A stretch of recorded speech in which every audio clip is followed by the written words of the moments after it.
Welcome to the Bible Forum. I'm Lawrence Sprouse.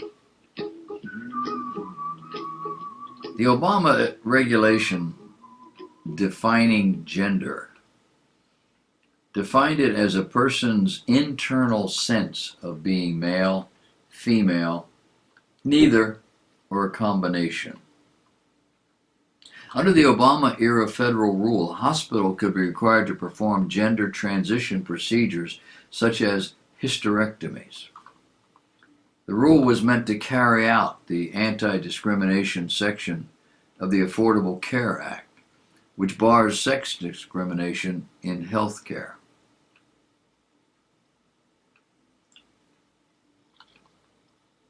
LGBT groups say explicit protections are needed for people seeking sex reassignment treatment, as well as for transgender people who need medical care for common conditions. Women's groups say the new regulations also restrict access to abortion.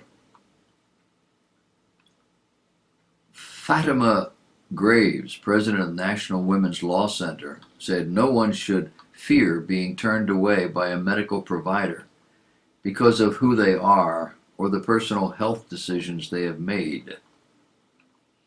The ACLU has said it would sue to overturn this new rule.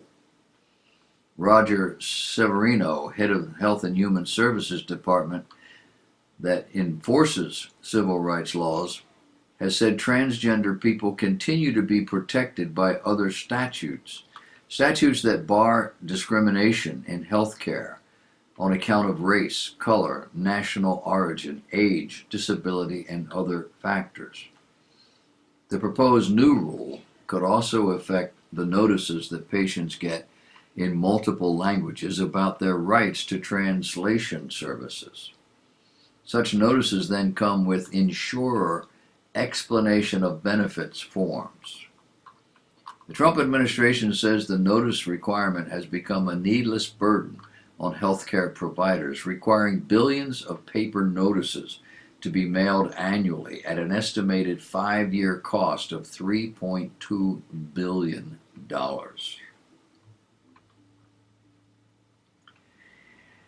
Matt Vespa writes for townhall.com. He wrote this week that Matt Taibbi,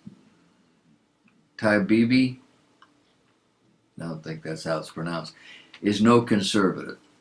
He's a contributing editor at Rolling Stone, but over the years he's commented on the hysteria that has engulfed the left, especially with the Trump-Russia collusion nonsense. In a short video on June 21, we talked about cracking your knuckles as being racist. This is more of that sort of thing. In a lengthy post, Taibbi torched the media for being afraid to confront the terror campaign that's engulfed in the nation's newsrooms. He also said, if anything, that's been exposed during the unrest over the officer-involved fatality of George Floyd in Minneapolis on May 25. That event which sparked these riots we're having now, is that American left has gone totally insane and the liberal media is destroying itself. He said the so-called woke clowns we used to mock on websites like the College Fix and Campus Reform have now graduated. Their toxic agenda is now spreading like a brush fire. No dissent is permitted. One slip-up or differing opinion from that of the far-left mob could get you canceled. Now, these are the hordes of Mordor, an apt description by conservative commentator Eric Erickson. They will make you care in one way or another. The left-wing mob will find a way to get you. They also don't want apologies. They want the destruction of those who they view as enemies to their unhinged worldview. Kathleen Kingsbury, New York Times newest opinion page letter, after the publicly foolish elimination of her predecessor, issued a staff directive essentially telling employees they now had a veto over anything that made them uncomfortable. She said anyone who sees any piece of opinion journalism, headlines, social posts, photos, you name it, that gives you the slightest pause, please call or text me immediately. It doesn't have to be wrong. It doesn't have to be crude or intentionally insulting. It just has to be uncomfortable for you. The composite of recent episodes in the news business has sent a signal to everyone already shedding jobs at an extraordinary rate that failure to toe certain editorial lines can and will result in the loss of your job. Perhaps additionally you could face a public shaming campaign in which you will be denounced as a racist and rendered unemployable. This is what happened to Li Fang from The Intercept. He dared to tweet an interview he had with a black man who said, quote, "I always question, why does a black life matter only when a white man takes it?" End of quote. Like, if a white man takes my life tonight, it's going to be national news. But if a black man takes my life, it might not even be spoken of. It's stuff like that that I just want in the mix. It's interesting to note that The Intercept is a left-wing outlet.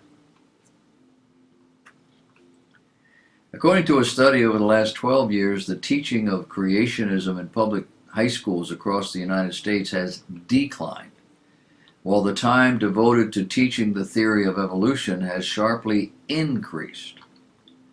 There are still teachers who give credence to creationism in their classrooms, an observer noted in a blog about the study.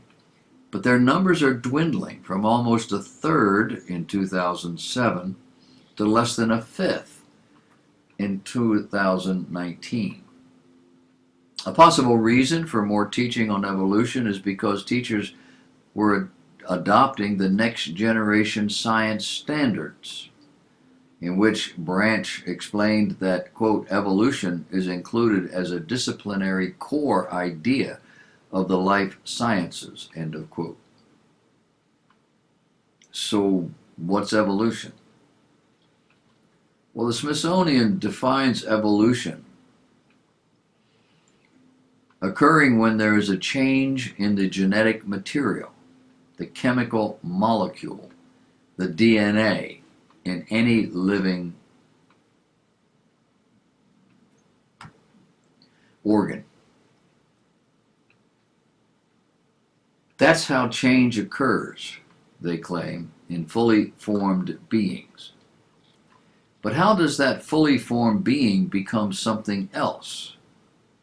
The answer is gradually, over time. And they specify 6 or 8 million years of time. And why do we believe this? Well, because the only alternative is to believe in God. And we can't do that. The 44 U.S. states that have adopted these or standards based on the same framework have seen the greatest improvements, Reed asserted in his article in the Nature, the weekly scientific journal. The report concluded that, quote, scientific and educational institutions should continue adding scientific rigor to standards, finding and promoting resources that cover evolution thoroughly, all the while aiding teachers who are pressured by parental or community members to resist evolution instruction or advocate for the inclusion of creationism. That something evolved from nothing over millions of years to become the highest form of intelligent life. Why do scientists do exhaustive scientific tests on all sorts of things and simply accept the theory that human life evolved from nothing. They question everything but that. Well, largely because they claim it didn't come from nothing. It came from our ancestors, apes and things. But then where did they come from? Well, they came from microscopic life forms. And where did they come from? Are you getting it yet? It's always going to be followed with that question. According to recent findings, the original hominids emerged or arrived on planet Earth between 5 and 7 million years ago in Africa, when a handful of mature apes felt it was high time to begin walking upright. How committed are these people to those theories? Thomas Huxley said, "If then, said I, the question is put to me, would I rather have a miserable ape for a grandfather, or a man highly endowed by nature and possessed of great means of influence, and yet who employs these faculties and that influence for mere purpose of introducing ridicule into a grave scientific discussion? I unhesitatingly affirm my preference for the ape." Well, I agree with them, if this were the reason God is being introduced into the discussion. The evolutionary model has been introduced in order to get rid of God. They make no bones about that. It's based on supposition, theory, and observation. However, to date, no one has ever observed an ape becoming a man. Oh, that's right, it takes 5 to 7 billion years for this to happen. And it all began when an ape decided to walk on 2 legs. According to recent findings, the original hominids emerged or arrived on planet Earth between 5 and 7 million years ago in Africa. And it's walking upright on 2 legs that defines the hominid lineage. Bipedalism separated the first hominids from the rest of the 4-legged apes, and the theory is they simply decided to do that.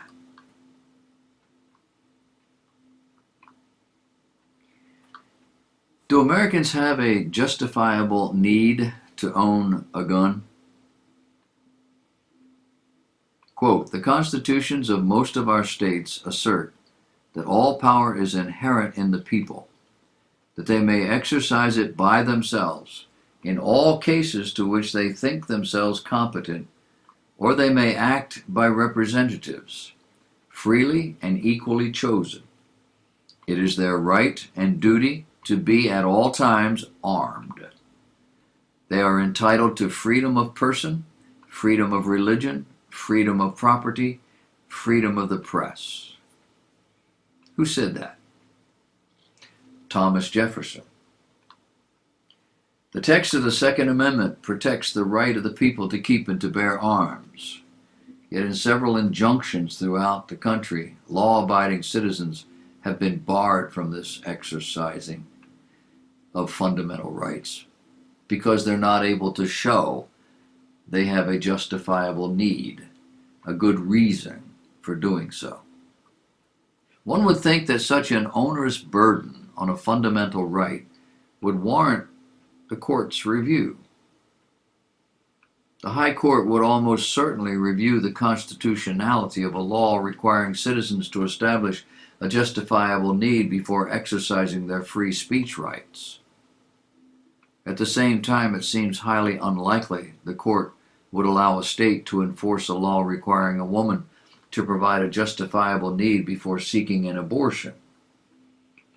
But today, faced with a petition challenging just such a restriction on our Second Amendment rights, the court simply looked the other way. There is hope, considering the relative age of some of the members of the High Court. Ruth Bader Ginsburg is 87, Stephen Breyer will be 82 on Election Day. There's a good chance that the man elected in November will have replaced at least one justice by the end of 2025. or 24, by January 2025. We can hope.